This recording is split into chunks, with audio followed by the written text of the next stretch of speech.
사랑하는 성도 여러분, 내일 저의 아들 성사무엘이 군복무를 하러 떠납니다. 그동안 하나님의 은혜로 성사무엘을 친히 지켜주시고 함께해 주셨듯이 하나님께서 그의 국방 업무를 담당할 때도 함께해 주실 것을 믿고 개인적으로 기도합니다. 그리고 성도님들에게 한 가지 기도 부탁드립니다. 성사무엘 형제가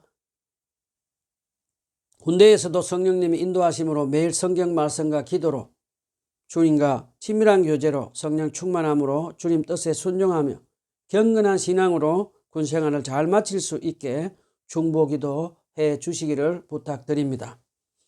자, 오늘은 본문을 알아보기 전에 먼저 그동안 배웠던 욥기를 한번 되새겨 봅시다.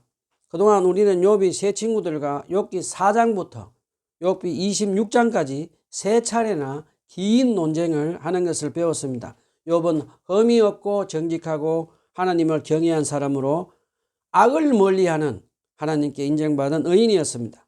그런데 이해할 수 없는 고난 속에서 친구들로부터 인과응보신앙으로 정죄를 받게 됩니다. 욥을 찾아온 세 친구들이 일주일 동안 욥을 위로를 하다가 시간이 지나면서 세 친구들은 병든 욥이 겪고 있는 그 고난을 이렇게 정죄하며 판단했습니다. 내가 죄를 지었으니까 이런 일이 생긴 거야. 벌받은 거니까 회개해야 돼. 이것이 바로 인과응보 신학입니다. 세 친구들은 마치 악한 사단이 욥을 참소했듯이 욥을 참소하고 심판해버렸습니다. 하지만 욥은 그 말에 끝까지 동의하지 않습니다. 욥은 하나님을 부정하지도 않고 믿음을 버리지도 않았지만 왜곡된 신앙에는 고개를 숙이지 않습니다. 욥은 이해할 수 없는 고난 속에서도 자기 결백을 주장하며 하나님 앞에서 정직하게 의롭고 경건하게 살았다고 끝까지 주장합니다. 그리고 지난주에 배운 대로 욥기 26장에서 욥은 아주 중요한 고백을 합니다. 하나님은 인간이 쉽게 판단할 수 있는 분이 아니라고 것입니다. 욥은 하나님의 주권과 심판은 사람들의 단순한 공식보다 훨씬 크고 깊다는 사실을 가르쳐 주었습니다. 그래서 욥은 이제부터 욥기 27장에서 사람들 앞에서 싸우지 않고 자기 손으로 누군가를 심판하지도 않고 하나님 앞에서 기도로 자기 결백을 맹세합니다. 저는 오늘 본문 욥기 27장을 가지고 하나님 말씀의 은혜를 두 부분으로 나누어서 설교하도록 하겠습니다. 먼저 본문 욥기 27장 1절로 10절을 가지고 설교하고 그 다음에 11절로 23절을 가지고 설교하겠습니다. 욥기 27장 1절로 10절 다 같이 봉독합시다. 시작. 욥이 비유로 말하였다. 내가 살아계신 하나님 앞에서 맹세한다. 그분께서 나를 공정한 판결을 받지 못하게 하시며 전능하신 분께서 나를 몹시 괴롭게 하신다. 내게 호흡이 남아있는 동안은 하나님이 내 코에 불어넣으신 숨결이 내 코에 남아있는 한 내가 입술로 결코 악한 말을 하지 않으며 내가 혀로 거짓말을 하지 않겠다. 나는 결코 너희가 옳다고 말할 수 없다. 나는 죽기까지 내 결백을 주장하겠다. 내가 어렵다고 주장하면서 끝까지 굽히지 않아도 내 평생에 양심에 끊임직한 날은 없을 것이다. 내 원수들은 악한 자가 받는 대가를 받으라. 나를 대적하는 자는 악인이 받는 벌을 받으라. 하나님이 경건하지 않는 자의 생명을 끊고 그의 영혼을 불러가실 때에 그의 희망이란 과연 무엇이겠느냐. 환난이 그에게 닥칠 때에 하나님이 그의 부르짖음을 들어주시겠느냐. 그들은 전능하신 분께서 주시는 기쁨을 사모했어야 했고 그분께 기도했어야 했다. 먼저 본문 1, 2절에서 욥은 먼저 비유로 말하며 살아계신 하나님 앞에서 맹세합니다. 욥이 말하는 살아계신 하나님은 전지 만물을 지으시고 다스리시고 우리의 말과 행동을 다 보고 들으시는 인격적인 하나님이십니다. 그러므로 욥이 살아계신 하나님 앞에서 맹세한다는 말은 감정적으로 내뱉은 말이 아닙니다. 이것은 자기 생명까지 하나님 앞에 내어놓는 가장 엄숙한 맹세입니다. 욥은 이 맹세가 지금 이 자리에서만이 아니라 마지막 심판이 있는 날까지 하나님 앞에서 검증될 것을 알고 있습니다. 자, 이렇게 살아계신 하나님 앞에 맹세한 욥은 3절로 5절에서 하나님이 자신을 괴롭힌다고 말하면서도 그 하나님을 여전히 신뢰하고 있음을 역설적으로 보여줍니다. 욥은 지금 나를 아프게 하시는 바로 그 하나님께 자기 결백을 호소한다고 합니다. 욥은 나를 때리시는 분도 하나님이시지만 결국 나를 고쳐주시고 내 진심을 알아주실 분도 하나님이시라는 일편단심의 신앙이 2절의 맹세에 담겨 있는 것입니다. 이어서 욥은 말합니다. 하나님께서 자기 호흡을 거두어 가실 때까지 악한 말도 거짓말도 하지 않겠다고 말입니다. 그리고 세 친구가 주장하는 인과응보 신앙, 곧 욥이 회개하지 않은 죄인이라는 그들의 참소가 틀렸다고 분명하게 선언합니다. 나는 죽기까지 나의 결백을 포기하지 않겠다. 6절에서 욥은 자기 결백의 증거로 양심을 말합니다. 욥의 의로움은 하나님 없이 스스로 세운 자기 의가 아닙니다. 그것은 하나님 앞에서 숨길 것 하나 없는 정직한 양심에서 나온 의로움입니다.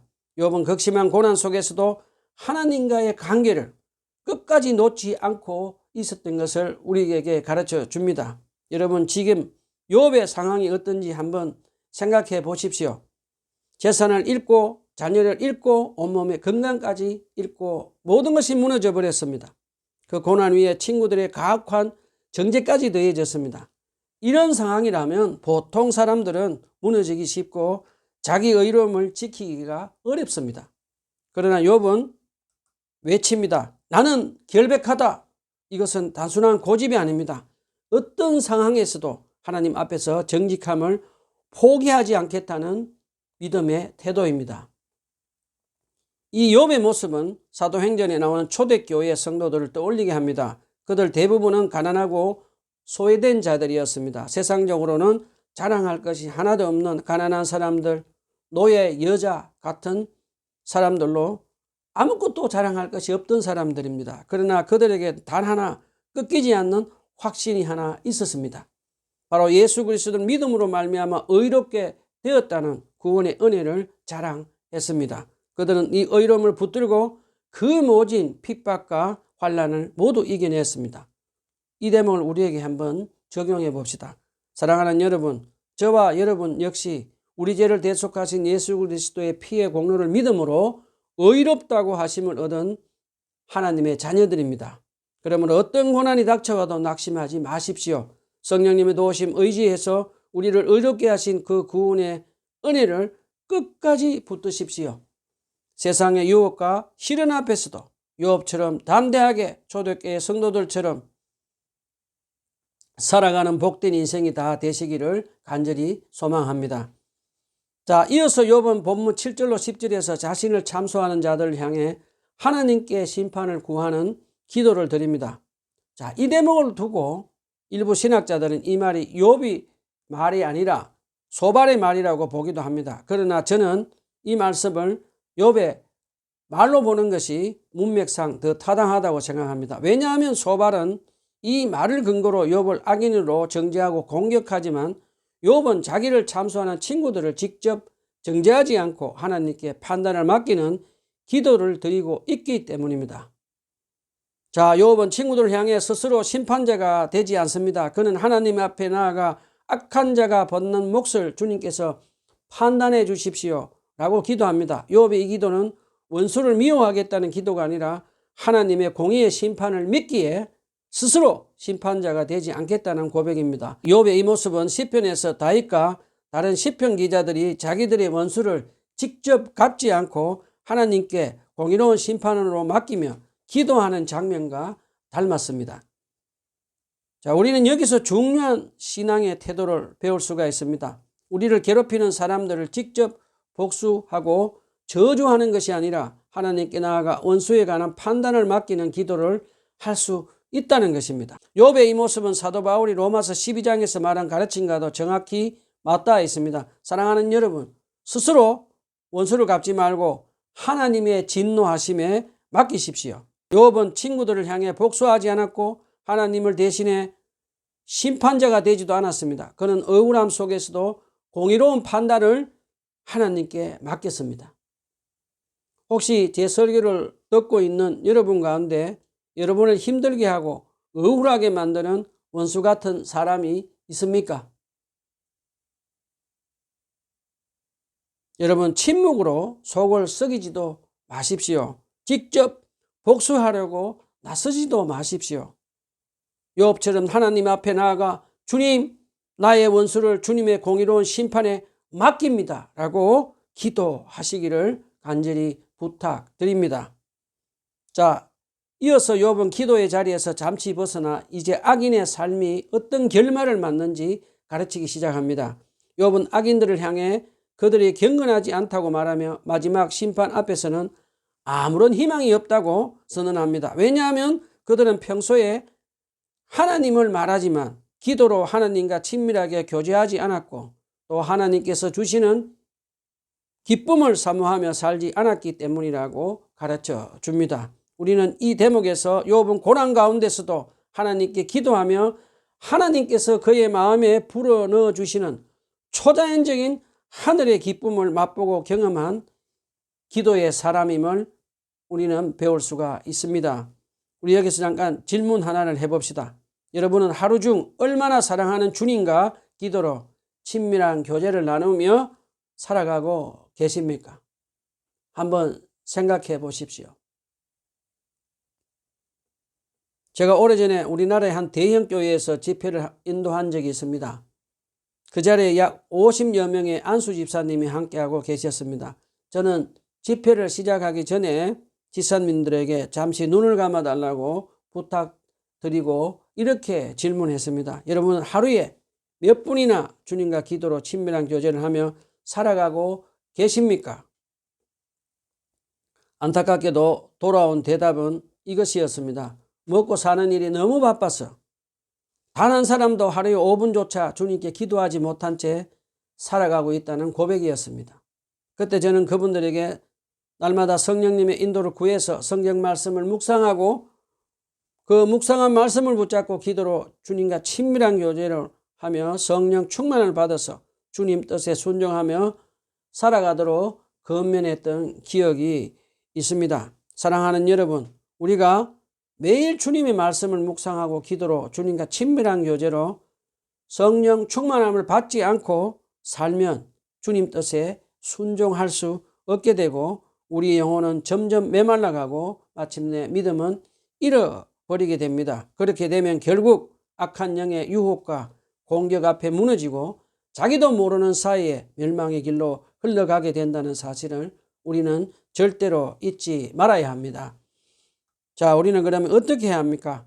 저와 여러분은 늘 성령님의 도우심을 받아서 매일 규칙적으로 조용한 장소에서 성경 말씀과 기도로 주님과 친밀한 교제를 하며 성령 하나님께서 우리 마음 안에 불어넣어 주시는 기쁨을 받아 누리며 성령 충만함으로 주님 뜻에 순종하며 살아가는 우리 모두가 다 되었으면 좋겠습니다. 자, 그 다음에 본문 11절로 23절에서 욥은 자기를 참수하는 악인들이 처할 위험을 경고합니다. 다 같이 본문 11절로 23절 읽어봅시다. 시작. 날들어도 하나님의 응답이 얼마나 큰지 가르치라고 해보아라. 전능하신 분께서 계획하신 바를 설명하라고 해보아라. 그러나 그만두겠다. 이런 일은 너희도 이미 알고 있는 것이 아니냐. 그런데 너희는 어찌하여 그처럼 터무니없는 말을 하느냐. 하나님이 악한 자에게 주시는 벌이 무엇인지 전능하신 분께서 폭령을 행하는 자에게 주시는 벌이 무엇인지 아느냐. 비록 자손이 많다 해도 모두 전쟁에서 죽고 말 것이다. 그 자손에게는 배불리 먹을 것이 없을 것이다. 살아남은 사람은 또 연병으로 죽어 매장되니 살아남은 과부들은 기가 막혀서 울지도 못할 것이다. 돈을 셀 수도 없이 긁어 모으고 옷을 산더미처럼 쌓아놓아도 엉뚱하게도 의로운 사람이 그 옷을 입으며 정직한 사람이 그 돈더미를 차지할 것이다. 악한 자들이 지은 집은 거미집과 같고 밭을 지키는 일꾼의 움막과 같다. 부자가 되어서 잠자리에 들지만 그것으로 마지막이다. 다음 날에 눈을 떠보면 이미 알거지가 되어 있다. 두려움이 홍수처럼 그들에게 들어닥치며 폭풍이 밤중에 그들을 쓸어갈 것이다. 동풍이 불어와서 그들을 살던 집에서 쓸어갈 것이다. 도망치려고 안간힘을 써도 동쪽에서 오는 폭풍이 사정없이 불어닥쳐서 그들을 날려버릴 것이다. 도망가는 동안에 폭풍이 불어닥쳐서 무서운 파괴력으로 그들을 공포에 떨게 할 것이다. 먼저 11절로 13절입니다. 욥은 11절에서 이렇게 말합니다. 날들어 하나님의 응답이 얼마나 큰지 가르치라고 해보아라. 욥의 이 말은 무슨 뜻일까요? 욥의 이 말은 자기가 가르치겠다는 뜻이 아니라 반어적인 책망입니다. 욥은 친구들에게 묻는 것입니다. 너희가 정말 하나님을 다 안다고 생각하느냐? 12절에서 욥은 더 분명히 말합니다. 이런 너희도 이미 알고 있지 않느냐? 그런데 왜 그렇게 터무니없는 말을 하느냐? 그리고 13절에서 이제 핵심 질문을 던집니다. 하나님이 악한 자에게 주시는 벌이 무엇인지, 전능하신 분께서 폭령을 행하는 자에게 주시는 벌을 너희가 정말 아느냐? 자, 질문을 던진 욥은 이제부터 악인이 맞이하게 될 결말을 5가지로 나누어 설명합니다. 첫 번째 14절로 15절입니다. 욥은 말합니다. 악인의 자손이 아무리 많아 보여도 그 가문은 절대 안전하지 않다고 말합니다. 악인들의 후손들은 전쟁으로 죽고 기근과 병으로 쓰러지고 심지어 울어줄 사람조차 없다고 말합니다. 욥은 악으로 쌓은 번영은 가문을 지켜주지 못한다고 우리에게 가르쳐 줍니다. 두 번째 16절로 17절입니다. 욥은 말합니다. 악인이 평생 돈을 태산처럼 모으고 명품 옷을 산더미처럼 쌓아두어도 그것을 차지하는 사람은 결국 의인이라는 것입니다. 자, 솔직히 이 말씀을 오늘 우리가 살아가는 현실과 당장 맞지 않아 보일 수도 있습니다. 왜냐하면 악인들이 재산을 그대로 자식에게 물려줄 때 고급 변호사를 사서 합법적으로 물려주는 장면을 우리는 심심찮게 볼 수가 있기 때문입니다. 그러나 욥이 말하는 것은 지금 당장 결과가 아니라 하나님 앞에서의 마지막 판단입니다. 하나님 앞에서 악인이 쌓은 모든 것이 축복이 아니라 심판의 증거가 되고 의인은 손해본 것처럼 보여도 끝내 의인으로 드러나고 만다고 우리에게 가르쳐 줍니다. 세 번째 18절로 19절입니다. 욥은 말합니다. 악인들이 그렇게 안전하다고 믿고 살던 큰 고급스러운 집과 많은 재산이 하루아침에 자고 일어나면 사라질 수 있다고 경고합니다. 욥의 이 말씀을 묵상해보면 엘리바스와 소닷, 빌닷, 욥의 친구들이 살던 집들이 당시로서는 상당히 고급스럽고 사람들이 부러워할 만한 큰 집이었음을 짐작할 수 있습니다. 그러나 욥의 눈에는 그들의 고급스러운 집이 전혀 달라 보입니다. 겉으로는 단단해 보이지만 실상은 들판에 잠시 세우던 목자의 임시 움막과 같다는 것입니다. 그들의 고급스러운 집은 비바람이 몰아치면 언제든지 무너질 수 있는 집이라는 말입니다. 성경은 이런 집을 가리켜 모래 위에 지은 집이라고 말합니다. 사랑하는 성도 여러분, 우리가 하나님 대신 큰 집과 재산을 의지하며 그것을 안전으로 우상으로 붙들고 살아가다가 그것이 무너질 때 믿음까지 함께 무너지지 않도록 우리는 스스로를 돌아보며 조심해서 살아야 합니다. 너희가 진짜 안전하다고 붙들고 있는 것은 도대체 무엇이냐? 라고 욥은 묻고 있습니다. 욥은 모든 것을 잃었을 때도 절망 속에서 무너진 사람이 아니었습니다. 오히려 그는 이렇게 고백했습니다. 주신 이도 여호와시요 거두신 이도 여호와시니. 욥은 집도 재산도 아닌 하나님 그분 자체를 자기의 안전으로 신뢰하며 살았습니다. 네 번째 20절로 21절입니다. 욥은 말합니다. 악인의 결국 죽음의 두려움에 사로잡힌 채 사라질 운명이라고 말합니다. 그 두려움은 홍수처럼 덮치고 폭풍처럼 그들의 삶을 쓸어간다라고 가르쳐 줍니다. 다섯 번째 22절로 23절입니다. 마지막으로 욥은 말합니다. 악인은 아무리 도망치려 해도 하나님의 심판이라는 폭풍을 피할 수가 없다라고 가르쳐 줍니다. 그 폭풍은 순식간에 그를 휩쓸어가고 사람들 앞에서 그의 허망한 끝을 드러내며 두려움과 공포 속에 무너뜨립니다.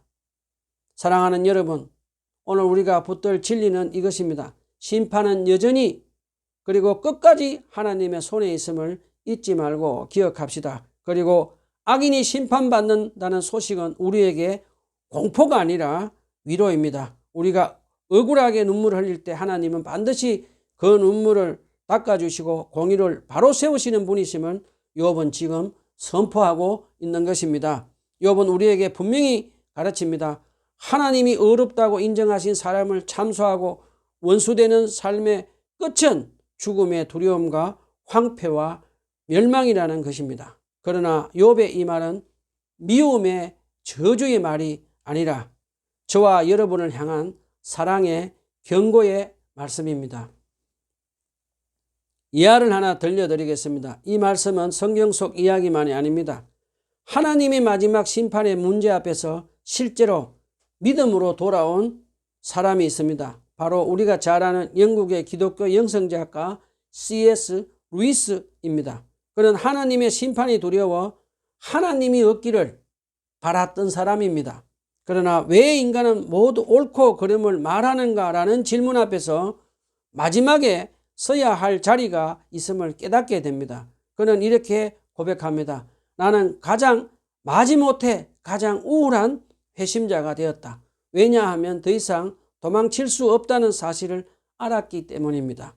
욥이 말한 것처럼 아무리 피하려 해도 결국 하나님 앞에 서게 된다는 사실 말입니다. 그러나 C.S. 루이스가 그 자리에서 그가 만난 분은 차가운 심판자가 아니라 하나님의 은혜로 이미 십자가에 달려 자기 죄를 대신 지신 구주 예수 그리스도였습니다. 그리고 그는 그토록 두려워했던 마지막 심판에서 자유롭게 됩니다. 아멘. 사랑하는 성도 여러분, 욥이 하나님의 심판을 말한 이유는 사람을 급죽이 위함이 아니었습니다. 아직 돌아올 시간이 남아있기 때문입니다. 욥기 후반부를 보면 욥을 정죄하던 세 친구들도 마침내 자신의 잘못을 깨닫고 하나님 앞에 회개하며 돌아옵니다. 하나님의 심판은 반드시 옵니다. 그러나 지금은 아직 하나님의 자비와 복음을 들을 수 있는 은혜의 시간입니다. 그러므로 욥이 전한 심판의 말씀은 미움이 아니라 정죄가 아니라 돌아오라고 부르시는 사랑의 경고였습니다.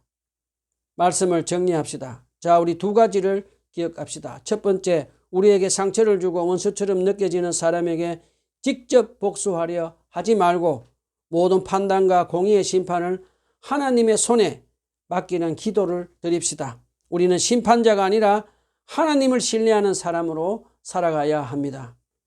두 번째, 이제 우리에게는 거룩한 사명이 있습니다. 욥이 전한 이 사랑의 경고를 마음에 품고 아직 주님께로 돌아오지 못한 이들에게 하나님의 심판과 하나님의 나라 복음을 전해서 두려움이 아니라 소망으로 살도록 복음을 전합시다. 그리고 오늘 저녁에 기도로 성령님의 도우심을 구하며 오랫동안 연락이 끊겼던 친구에게 한 줄의 문자라도 보내십시오. 그리하여 잃어버린 영혼들이 예수 그리스도를 믿고 구원받아 의롭게 돼서 하나님 나라의 기쁨을 우리와 함께 누리게 되기를 주님의 이름으로 축원합니다. 기도합시다.